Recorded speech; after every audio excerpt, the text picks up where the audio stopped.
Ask, and some of the guys in chat have been asking too about the meta right now. How do you feel about it? Good, bad? Is it in a good place? No, I don't think it's in a good place. And if I could do 1.8.4 right now, I would, absolutely. I think it's important, maybe especially for the people with us right now, because you guys are the awesome ones, right? You're here day in and day out, every Friday hanging with Ampy, and I wish I could take all you out for drinks. I do, I really do. I really do, man. You know, 1.8.3 was on the table for one reason, right? And that's because the running in place bug. Yeah. Right? That was the, okay, all stop. We made a mistake. We had this bug reported a long time ago, and we thought it was nothing, when in fact it was something. So we made a mistake. And the people that made the mistake were fired, so good for them. No, they weren't, I'm just kidding. They weren't fired. They had a stern talking to. Coming in with your business suit on, dude. Yeah. And so we had to fix it. Obviously, we had to fix it. By the way, I've heard things that's not fixed, and we fixed the running in place bug, as far as I know, as far as our QC is concerned. And that's why we did 1.8.3. And because we had it cracked open and we had a little time, we thought we'd take a look at, you know, one little bit of a change to help with the Striker, and one little bit of a change to help with Cronus Max and the Showstopper, right? And just kind of wrap things up a little bit. And yeah, I didn't like how Support Station was being used. That is absolutely correct. I made that decision, which quite frankly, folks, is in my right to make that decision, despite what the players really appreciate or how they've been using it.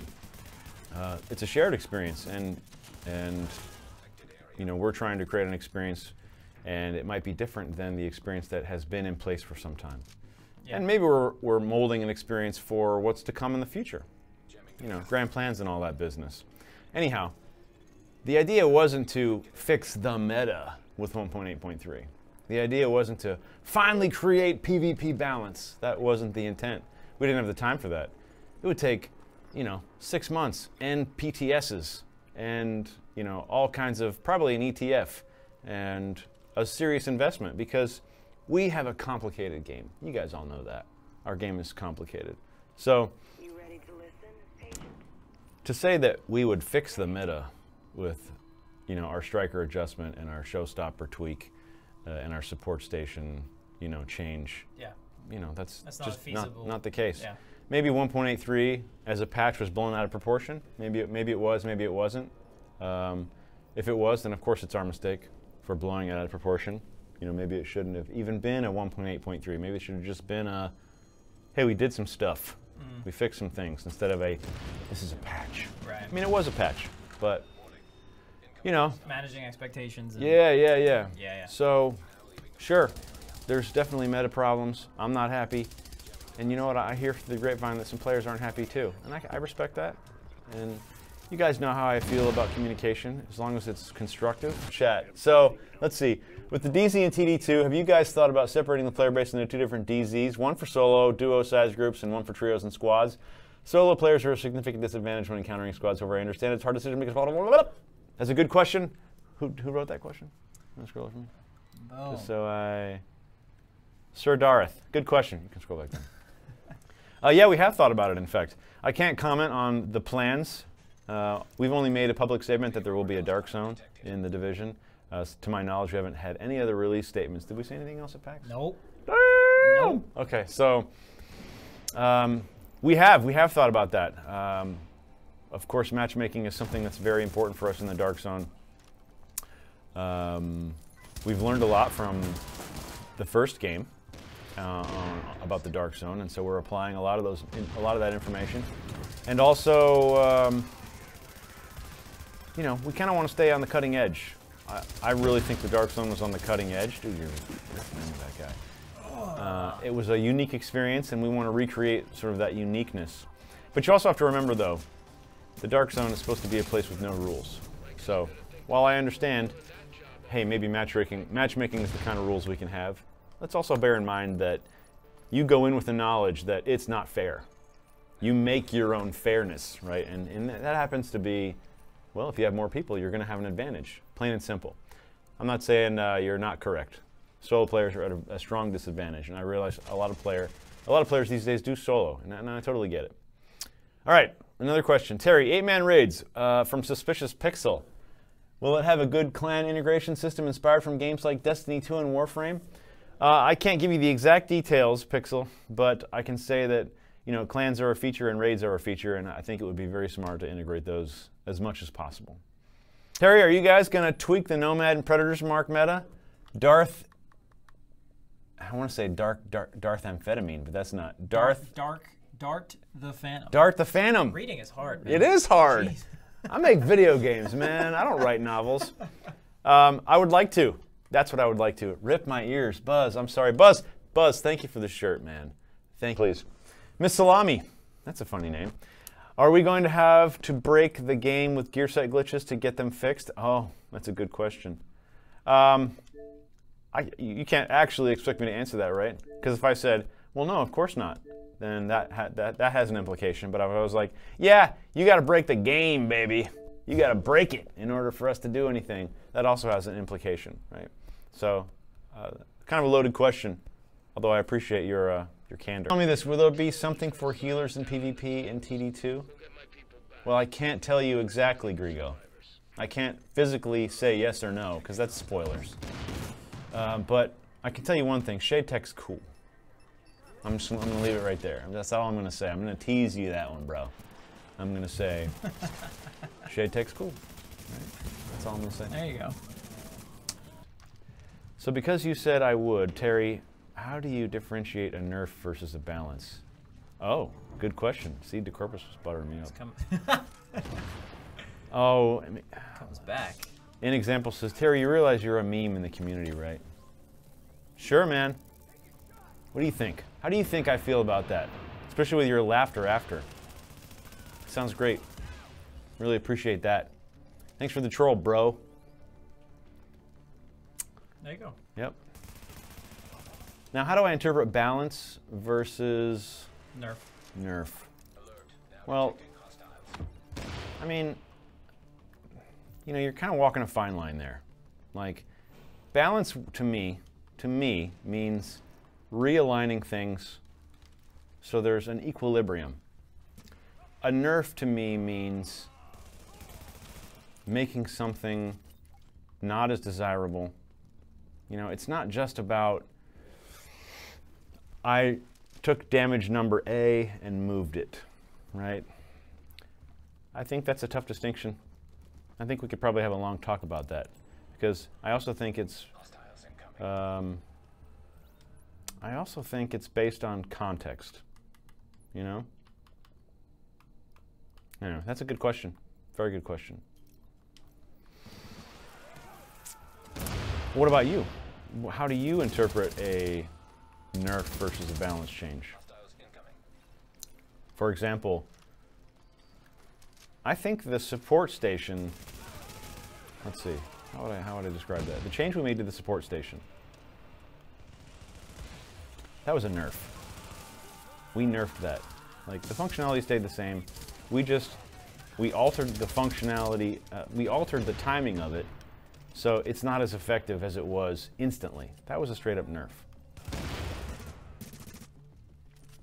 As it relates to balance, I think we balanced. I shouldn't say we balanced. We were balancing the striker set. We adjusted some of the values on the heal to try and bring the power more in line with other gear sets, because it was not. It was out of balance. It's a tough thing, man. It's a good question. No, it is. That is a really tough spot. Yeah, it's a good question.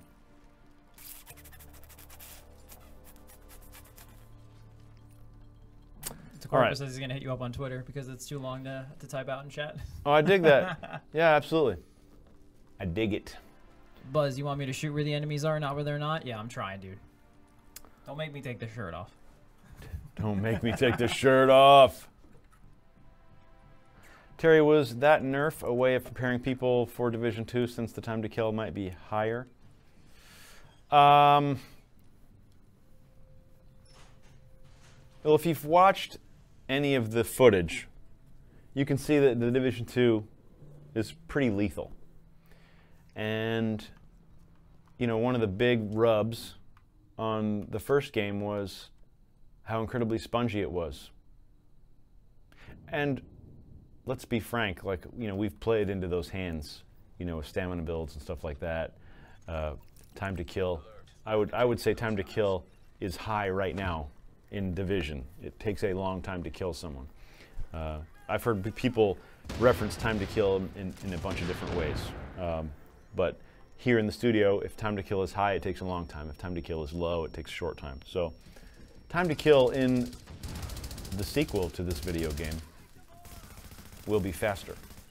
And I can't say that it was the only reason we did that, but it was definitely one of the reasons. You know, it's kind of like, why did we implement Rogue 2.0?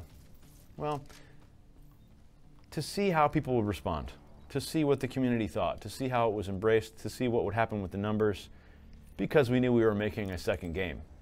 And so, you know, it's a great place to see how people who enjoy your game respond before you do something in a sequel. So kind of.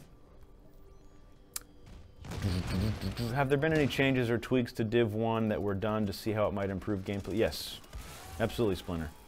Like Rogue 2.0 is an example of that.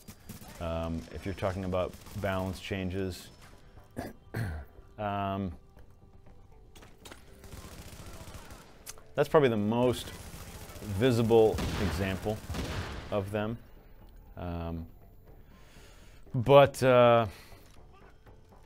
know, we've done some things on the DL, you know, with some weapon handling and some specific numbers on specific weapons that haven't been disclosed, you know, just to see what would the community would respond, if it responded at all. So, you know, just to get data.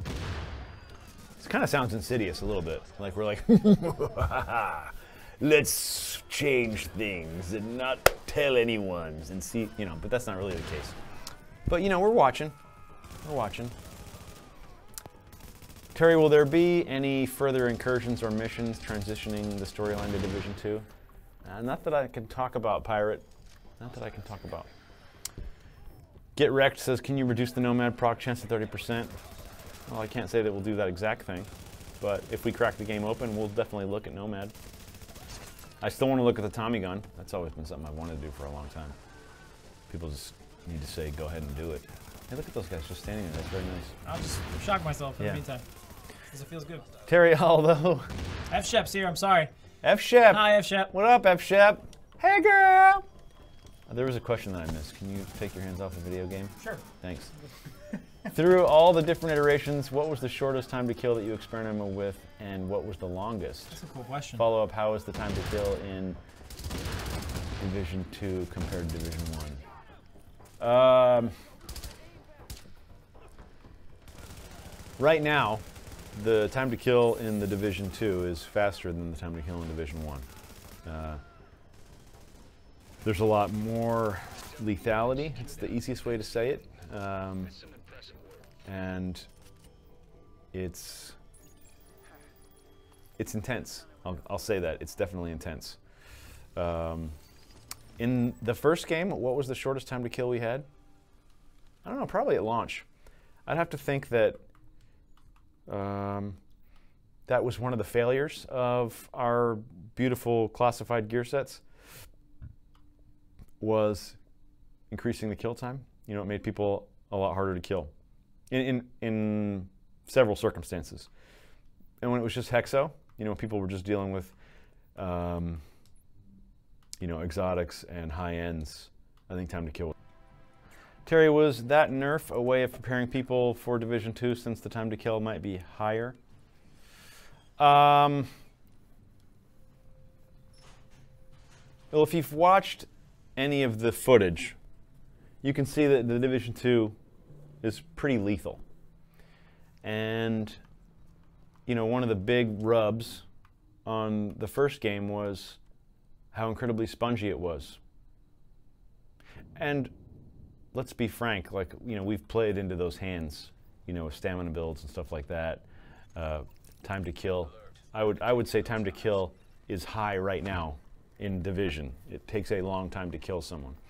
I've heard people reference time to kill in a bunch of different ways. But here in the studio, if time to kill is high, it takes a long time. If time to kill is low, it takes a short time. So time to kill in the sequel to this video game will be faster. And I can't say that it was the only reason we did that, but it was definitely one of the reasons. You know, it's kind of like, why did we implement Rogue 2.0? Well, to see how people would respond, to see what the community thought, to see how it was embraced, to see what would happen with the numbers, because we knew we were making a second game. And so, you know, it's a great place to see how people who enjoy your game respond before you do something in a sequel. So kind of. Have there been any changes or tweaks to Div 1 that were done to see how it might improve gameplay? Yes, absolutely, Splinter. Like Rogue 2.0 is an example of that. If you're talking about balance changes, that's probably the most visible example of them.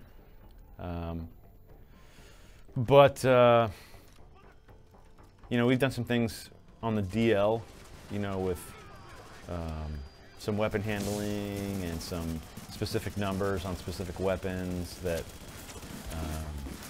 haven't been disclosed, you know, just to see what would the community would respond, if it responded at all. So, you know, just to get data. It kind of sounds insidious a little bit. Like we're like, let's change things and not tell anyone and see, you know, but that's not really the case. But, you know, we're watching. We're watching. If you're going to break it down. If I'm going to break it down, yeah. So, yep, there's a meta issue right now. I'm not happy. You know, multi-groupers are, you know, multi-grouping Nomad is freaky, like, and that doesn't make me happy. And I would love to sit down and solve some of these problems for the community to make it a more, you know, a more enjoyable experience. So, if I get that opportunity, that'll be great. That'll be